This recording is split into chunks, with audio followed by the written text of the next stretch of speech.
የተሰማችሁ ሁላችሁም ኦርቶዶክሳውያን በእግዚአብሔር ስም እንደምን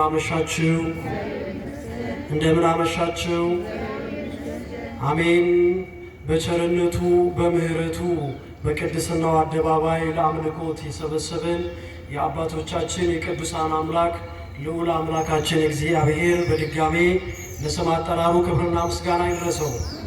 የእናታችን የእመቤታችን የቅድስት የድንግል ማርያም አማላጅነት የቅዱሳን አባቶቻችን ጸጋና በረከት በሁላችንም ላይ ይደረብን። የምትንቀሳቀሱ ትታዩኛላችሁና ያው ቃል እግዚአብሔር ለመስማት በሰቂለ ሕሊና በነቂያ ልቡና ሆኖ ነውና እስቲ ርፍ ብለን ደግሞ አሁን የእግዚአብሔርን ቃል እንሰማለን። ሁላችሁም በያላችሁበት አረፍ ብላችሁ እንድትሰሙ በእግዚአብሔር ስም ጠይቃለሁ። ወእሙንቱሰ ተሃየዩ ወሃለፉ፣ እነርሱ ግን ቸል ብለው ሄዱ። የማቴዎስ ወንጌል ምዕራፍ 22 ከቁጥር 5። ልዑል አምላካችን እግዚአብሔር ምስጢሩን ጥበቡን ማስተዋሉን ለሁላችንም ያድለን። ወእሙንቱሰ ተሃየዩ ወሃለፉ፣ እነርሱ ግን ቸል ብለው ሄዱ። የማቴዎስ ወንጌል ምዕራፍ 22 ከቁጥር 1 እስከ 15 ጌታችን ኢየሱስ ክርስቶስ ስለ መንግሥተ ሰማያት ምሳሌ ያስተማረበትን ታሪክ እናገኛለን። መጽሐፍ ቅዱስ ላይ በብዙ ስፍራ ጌታችን ስለ መንግሥተ ሰማያት አስተምሮናል። እንግዲህ ጌታ ስለ እግዚአብሔር መንግሥት ሲነግረን በተለያየ መልኩ ነው የነገረን። ለነጋዴውም በሚገባው መልኩ፣ ለገበሬውም በእርሻ በዘር መስሎ ለሁሉም በሚገባቸው መልኩ ጌታችን በአዲስ ኪዳን ላይ ስለ መንግሥተ ሰማያት ምሳሌ መስሎ ነግሮናል። በእጽዋት ተመስላለች የእግዚአብሔር መንግሥት፣ በየብስ ተመስላለች፣ በባህር ተመስላለች፣ በምድር ተመስላለች፣ በሰማይ ተመስላለች።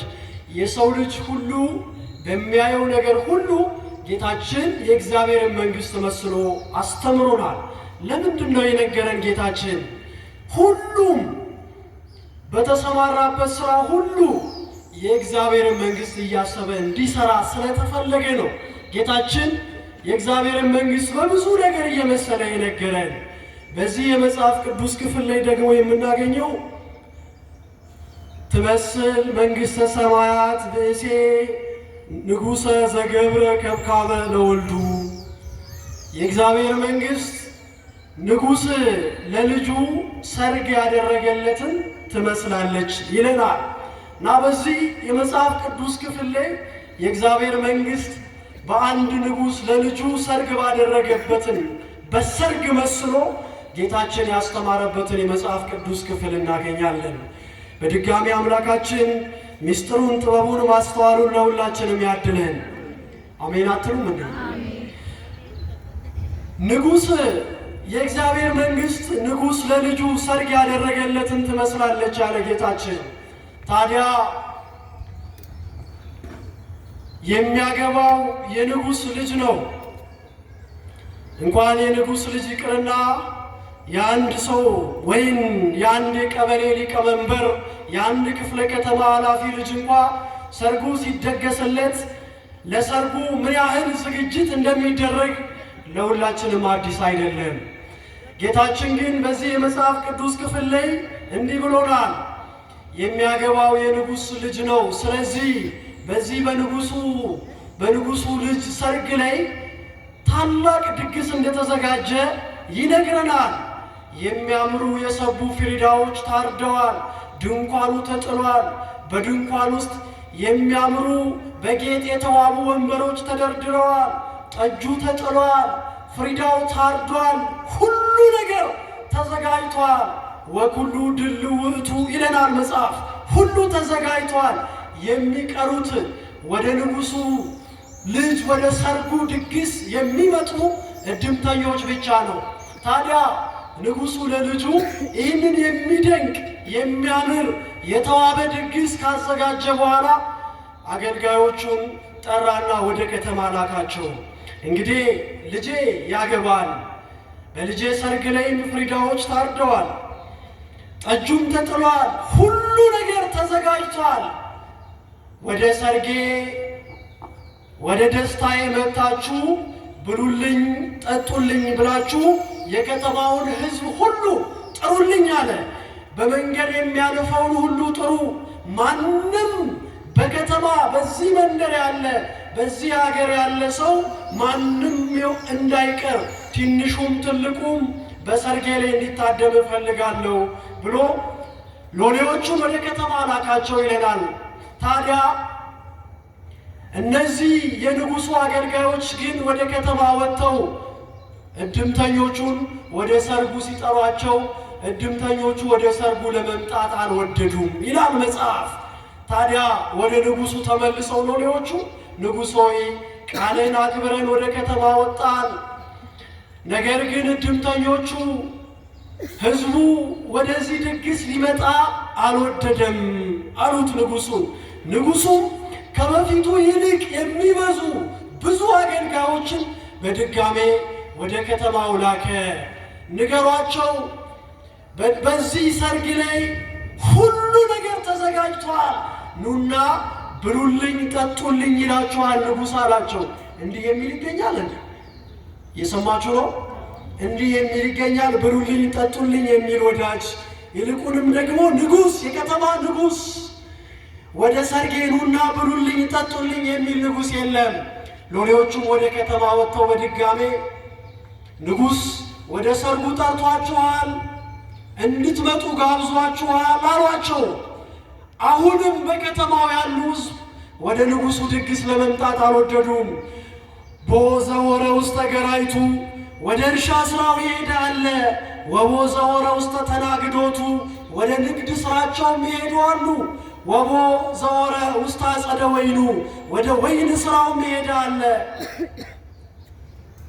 በከተማ የቀሩም አሉ የንጉሡን ድግስ እምቢ ብለው። ወእሙንቱሰ ተሃየዩ ወሃለፉ። የትምህርታችን ርዕሴ ነው። ሁሉም የንጉሡን ድግስ ቸል ብለው ግማሾቹ ወደ እርሻ ስራቸው ሄዱ፣ ሌሎቹ ደግሞ ወደ ንግድ ስራቸው ሄዱ፣ ሌሎቹ ወደ ወይን ስራቸው ሄዱ። በከተማ የቀሩ አሉ። እነዚህስ ምክንያት አላቸው። ወደ ስራቸው ሄደዋል፣ የንጉሡን ድግስ በቸልታ አልፈውት። በከተማ የሚቀሩት ደግሞ የሚደንቁ ናቸው። እንግዲህ በዚህ የመጽሐፍ ቅዱስ ክፍል ላይ 4 ግለሰቦችን ነው የምናገኘው። ወደ እርሻ ስራቸው የሄዱ፣ ወደ ወይን ስራቸው የሄዱ፣ ወደ ንግድ ስራቸው የሄዱ አሉ። ከነዚህ ግን የሚደንቁት በከተማ የቀሩት ናቸው። ሰነፎች፣ ስራ የሌላቸው፣ በቤት ያሉ፣ ወደ ንጉሡም ድግስ ያልመጡ፣ ይልቁንም ብሉልኝ ጠጡልኝ ብሎ ንጉሥ ይጠራችኋል ብለው ወደ ከተማ የወጡትን የንጉሡን ሎሌዎች ግማሾቹን አቆሰሏቸው፣ ግማሾቹን ገደሏቸው። ንጉሡንም ደግሞ ተቆጡ፣ ተሳደቡ ይለናል።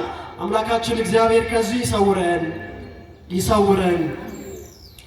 የንጉሡን ድግስ ብሉልኝ ጠጡልኝ ያላቸውን ንጉሥ ማን ነው ብላልኝ ጠጣልኝ የሚል? ቸል ብለው ወደ እርሻ ስራቸው ሄዱ። የደስታዬ ተካፋዩ ሁኑ ያላቸውን ወደ እርሻ ስራቸው ሄዱ። ወገኖቼ ከወንጌል ስራ በቸልታ የራቁ ብዙዎች አሉ። ግማሾቹ ወደ እርሻ ስራቸው ወደ ንግድ ስራቸው ሄዱ፣ ግማሾቹ ደግሞ ወደ ወይን ስራቸው ሄዱ። የወይን ስራ እንኳን በሀገራችን ልማድ የለም። ምናልባት የወይን ጠጅ ቤት አለ አይደል? በሀገራችን ብዙ ወንድሞቻችን እናንተ ለማስቀደስ ነጠላችሁን ለብሳችሁ ወደ ቤተ መቅደስ ስትመጡ ወደ ወይን ቤት የሚፋጠኑ አሉ። ወገኖቼ ጌታችን በነቢዩ በኢሳይያስ ላይ አድሮ ከተናገራቸው 5 ወዮታዎች ውስጥ አንዱ በጠዋት ወደ ወይን ቤት የሚሄዱትን ወየውላቸው ይላል መጽሐፍ። ወደ እግዚአብሔር ቤት ስትመጡ እኮ ወደ መዝናኛ ስፍራ የሚሄዱ ብዙ አሉ። ቃለ እግዚአብሔርን ቸል ብለው የጸሎት ጊዜያቸውን በቸልታ አልፈው የእግዚአብሔርን ጥሪ በቸልታ አልፈው የወንጌልን ጥሪ በቸልታ አልፈው ወደ ሥጋዊ ስራቸው የሄዱ ብዙ አሉ። ታዲያ የንጉሡን ድግስ በቸልታ አለፉት ይለናል መጽሐፍ። ሁሉም ወደ ስራቸው ተጓዙ። ብሉልኝ ጠጡልኝ የሚላቸውን ንጉሥ ቸል አሉት። ሎሌው ግማሾቹ ደግሞ የንጉሱን ሎሌዎች ገደሏቸው፣ ንጉሱንም ተሳደቡት ይላል። አሁን ንጉሱ ተቆጣ፣ የቀሩትን ሎሌዎቹን ወደ ከተማ ላከ። እነዚህ በቸልታ ጥሬን ያለፉትን ብሉልኝ ጠጡልኝ ብዬ ብጠራቸው ግማሾቹ ወደ ስራቸው በቸልታ ሄደዋል፣ ግማሾቹ ደግሞ አገልጋዮቼን ገለዋል፣ እኔንም ተሳድበዋል። ስለዚህ ወኩሉ ድልው ውእቱ ለእለ አሰርናሆሙ ሙሰ ይደለውሙ። ድግሴስ ሙሉ ነበረ፣ ሁሉም ተዘጋጅቷል። ግን የጠራዋቸው ድምተኞች ለዚህ ድግስ የሚገቡ አይደሉም አለ ንጉሥ። ወገኖቼ እግዚአብሔር እንዲገባን አድርጎ ወደ ቤተ መቅደሱ ወደ ሥጋው ደሙ ወደ ጸሎት ይጠራናል። ግን የማይገባን ሆነን ቸል ብለን የንጉሡን የጌታችንን ጥሪ ቸል በማለት ማለፍ የለብንም። ታዲያ ንጉሡ ተቆጣ። እንግዲህ ያው የአየሩ ጸባይም እንደሚታወቅ ነው፣ ጊዜውም ክረምት ነው ይታወቃል። እና ምናልባት ትምህርቴን ጠቅለል ለማድረግ እሞክራለሁ። ባላችሁበት ጸንታችሁ እንድትሰሙ በእግዚአብሔር ስም በአጽንኦት እጠይቃለሁ። እግዚአብሔር ከሁላችን ጋር ይሁን። ብሉልኝ ጠጡልኝ ብላችሁ አገልጋዮችን ገደሉ፣ ስለዚህ አይገባቸውም አለ ንጉሥ። ከተማቸውን አቃጥሉ፣ እነሱንም አጥፏቸው አለ ንጉሥ። ነገር ግን ከተማውን ካጠፋችሁ በኋላ በከተማው ያሉትን ሕዝቦችን ሁሉ ካጠፋችሁ በኋላ ሌላ በከተማ የሚያልፉ ስደተኞች ካሉ ክፉዎቹንም በጎችንም ወደ እኔ ድግስ ጥሩልኝ አለ ንጉሥ። ሎሌዎቹም የንጉሡን ቃል አከበሩ፣ ወደ ከተማ ወጡ፣ ሁሉን ነገር አደረጉ። በከተማው ያለ ሕዝብ አለቀ። ስለዚህ በከተማ የሚያልፈውን ስደተኛ ክፉውንም በጎውንም ወደ ንጉሡ ድግስ አመጡ። የንጉሡም አዳራሽ ሞላ ይለናል መጽሐፍ። ወገኖቼ ለእኛ እግዚአብሔር እንዲገባን አድርጎ ወደ ቤተ መቅደሱ ይጠራናል። ግን እኛ በቸልታ ካለፍነው ለእኛ የተሰጠን በረከት ተላልፎ ለሌሎች ይሆናል። በረከታችን ተላልፎ እንዳይሰጥብን ሁልጊዜ የእግዚአብሔርን ጥሪ ልናከብር ይገባናል። አጠር ላድርገው እስኪ ምንድን ነው የዚህ የመጽሐፍ ቅዱስ ክፍል ምስጢሩ? ንጉሥ የተባለው እግዚአብሔር አብ ነው። የንጉሡ ልጅ ኢየሱስ ክርስቶስ ነው። ሰርጉ ደግሞ አዲስ ኪዳን ነው። የታረዱት ፍሪዳዎችም የክርስቶስ ሥጋ ነው። ጠጁም የክርስቶስ ደም ነው። ብሉልኝ ጠጡልኝ የተባለው ደግሞ እኔና እናንተ ነን። ወደ ንጉሡ ወደ ጌታችን ወደ ንጉሣችን ወደ እግዚአብሔር ቤት የተጠራ ነው። እኔና እናንተ ነን። አዳራሹ ድንኳኑ ቤተ መቅደስ ነው። ስለዚህ ጌታችን ግን እንደዚህ ንጉሥ አይደለም። የእኛ ጌታ እንደ ምድራዊ ነገሥታት አይደለም ወገኖቼ። ንጉሡ ብሉልኝ ጠጡልኝ ነው ያለው። የኔና የእናንተ ንጉሥ ክርስቶስ ግን እኔን ብሉኝ፣ እኔን ጠጡኝ፣ እኔ የሕይወት እንጀራ ነኝ፣ ከሰማይ የወረድኩ የሕይወት መብል የሕይወት መጠጥ ነኝ ነው ያለን። ጌታ ሊነግረን ያሰበው በዚህ የመጽሐፍ ቅዱስ ክፍል ላይ ሁል ጊዜ የእግዚአብሔርን ጥሪ አክብረን የእግዚአብሔር አብ የልጁን የክርስቶስን ሥጋና ደም እንድንበላ እንድንጠጣ ይገባናል። ግን በቸልታ ማለፍ የለብንም። ወእሙንቱሰ ታየዩ አለፉ ስለሚለን ቸል ብለው አለፉ ይላል። ልክ በትምህርቴ መግቢያ ላይ እንደነገርኳችሁ በዕለተ ሰንበት ወደ ቤተ መቅደስ እናንተ ለማስቀደስ ክቡር የሆነውን ሥጋውን ክቡር ደሙን ለመቀበል ስትመጡ በቸልታ እኮ የሚሄዱ ብዙ አሉ ወገኖቼ። ከቸልታ ልንወጣ ይገባናል። ከስንፍና ልንወጣ ይገባናል። ሁል ጊዜ ወደ ንጉሡ ድግስ ልንመጣ ይገባል። ወደ ንጉሡ ጥሪ ልንመጣ ይገባናል። የንጉሡን ጥሪ በቸልታ እንዳናልፍ በትግ በትጋት ሁል ጊዜ ወደዚህ ቤት ልንመጣ ይገባናል። ጌታም የሚነግረን ይህንን ነው። ሰው ግን መንፈሳዊ ነገር አይፈልግም። ሁል ጊዜ በቸልታ ያልፋል። ለስጋችን እኮ አብዝተን እንሮጣለን። ምናልባት ሌሊቱ ባይገድበንም እንኳ 24 ሰዓት ለስጋችን እንሮጣለን። ለነፍሳችንስ፣ ለመንፈሳዊ ጥሪስ፣ ለስጋ ምን ያህል ጊዜ አሳልፈናል? ለነፍሳችንስ ምን ያህል ጊዜ ሰጥተናል? ወገኖቼ